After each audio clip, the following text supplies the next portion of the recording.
Hola, muy buenas tardes a todos, bienvenidos a un video más de Resúmenes en Telequia.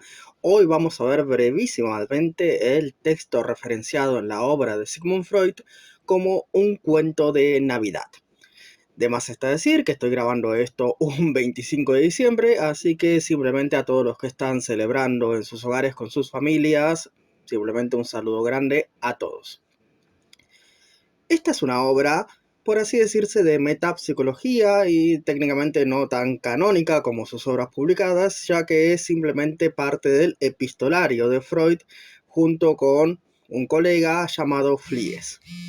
Básicamente en este texto se referencia así como un cuento de Navidad porque hacen referencia a un cuento que había transmitido Freud, que era una simple producción escolar que, bueno, no tiene que ver o no viene al caso en lo absoluto con la temática del texto, así que ya existían los clickbait en ese momento y ahora también.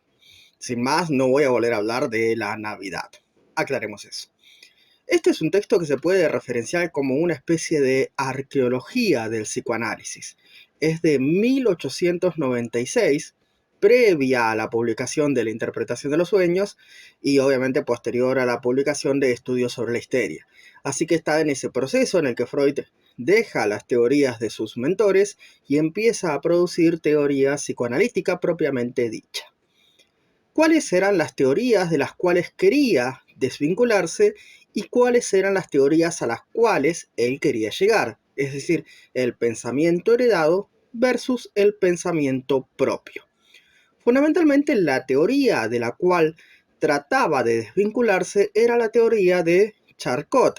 Saben que Charcot fue un psiquiatra importantísimo del siglo XIX que trabajó en Francia, en la Salpêtrière, y precisamente por una beca de estudios para realizar su especialización, Freud pudo trabajar precisamente con este gran médico y psiquiatra.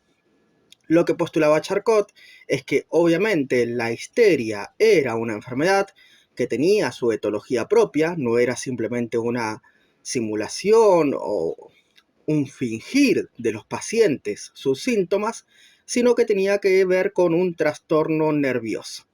Obviamente Charcot no pudo llegar a buen puerto de definir a la histeria como una enfermedad nerviosa, ya que en los nervios no se encontraba precisamente este problema fisiológico, pero sí había definido la histeria como una enfermedad y fundamentalmente como una enfermedad hereditaria. Es decir, que padres que habían padecido de síntomas histéricos era más probable que tuvieran hijos que presentasen finalmente síntomas histéricos. Con esta idea Freud trabaja ciertos años y bueno, dice tibiamente que bueno, puede ser que el factor hereditario familiar sea un condicionante pero no un determinante. Vamos, que es más probable que en familias enfermas de los nervios tuvieran hijos enfermos de los nervios. Pero bueno, no termina de quedarse completamente claro en qué punto es determinante y en qué punto es solamente condicionante.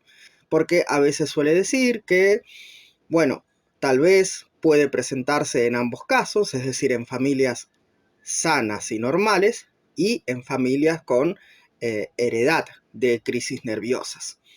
Y a veces dice que esta predisposición familiar a estar enferma de los nervios hace que un síntoma pueda ser mucho más profundo, grave, duradero y obviamente presentarse más gravemente en los hijos que tengan esa predisposición. Obviamente estas son ideas que quiere llegar a superar y formular una teología de las enfermedades nerviosas, histéricas y demás que no tenga que ver con lo hereditario. Así publicará tiempo después este proyecto de psicología para neurólogos, donde va a postular precisamente que tanto la histeria como la neurosis obsesiva, como precisamente otras enfermedades como la paranoia y demás, tienen que ver con un trauma infantil que no es lo suficientemente procesado o elaborado, o no es capaz el yo, el sujeto, de procesar y elaborar ese trauma. Dice en este texto, precisamente el que estamos tratando, un cuento de Navidad, que habrá personas que sí puedan superarlo y olvidarlo, y esas son las personas que llamamos normales, y hay personas que no han podido superarlo y que separan el monto de afecto de la experiencia. Esto es algo típico del psicoanálisis, no hace falta que lo entiendan en este video, si pueden ver mis restos de videos de psicoanálisis. Pero fundamentalmente lo que ocurre es esto, lo que hoy día llamamos la represión. Entonces, frente a un evento traumático que en este principio de la psicología psicoanalítica es asociado a una experiencia sexual traumática en la primera infancia, en la histeria vivida con repulsión, en la obsesión vivida con placer y luego obviamente reproches por parte del yo. Pero esta experiencia es disociada y genera obviamente un yo disociado, como un mecanismo de defensa para obviamente la supervivencia del sujeto, de la psique, del yo, y precisamente un mecanismo incluso podría decirse evolutivo. Bueno, hasta aquí nuestro brevísimo, curioso y caótico repaso por una arqueología del psicoanálisis, las primeras ideas que irá barajando Sigmund Freud en la producción de su obra, y sin más, una excusa para saludar a todos aquellos que siempre acompañan este canal de divulgación de las ciencias sociales, la psicología y el psicoanálisis en general. Un saludo grande y adiós.